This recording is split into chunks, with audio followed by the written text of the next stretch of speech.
as I've gotten older and then now I have a child, I probably said before, I often be wrestling with the idea of like, all right, like how much is nature rich and nurture? And then books is one of those things, whatever.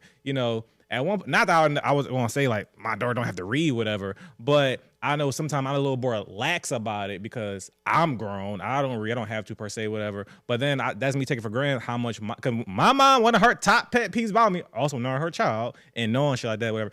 She know I don't read, and she hates it. Because she reads like a book a day. She reads all the time, whatever. And when I think back, I remember her vividly reading to me all the time, like my entire childhood. I had to do fucking oratorical contests, memorize speeches and poems, and perform them, and do book reports and all type of shit, whatever. So like reading and language arts are always a thing. So I can't just now, as a fully developed person, take that for granted and say, no, I'm just naturally Mike Ross. It's like no, like.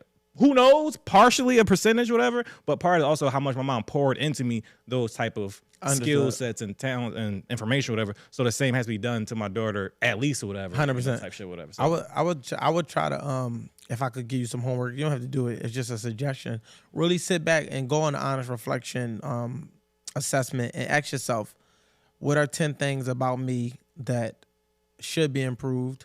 And then what are like 5 or 10 things that I actually want to improve about me? And then the last part about it would be, how are others experiencing me? If people can speak freely about me and I would never know, what are some of the worst things they can say? Now, when you assess yourself in this regard, it's not for you to slander yourself. I'm going to come back and say it on episode. Or tear yourself down. Yeah, but I'm also speaking to the audience because I want them to do it as well. It's not for you to assess yourself and tear yourself down. It's for you to realize how you may be given, the energy you may be exuding that people may be reciprocating. Does it mean you have to change to appease them? No.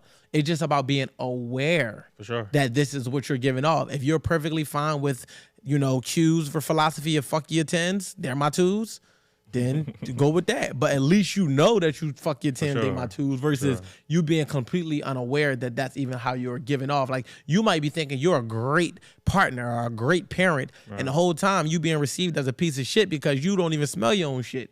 You just think your shit don't stink. There's another philosophy that I break down in the book. I created, and I didn't create the word, but the correlation: constructive criticism versus destructive criticism. And to break down the correlation, constructive criticism and destructive criticism is the same, because in one way of they both will tear you down. Constructive criticism is going to tear you down with the intent to build you back up better. It's like doing renovations.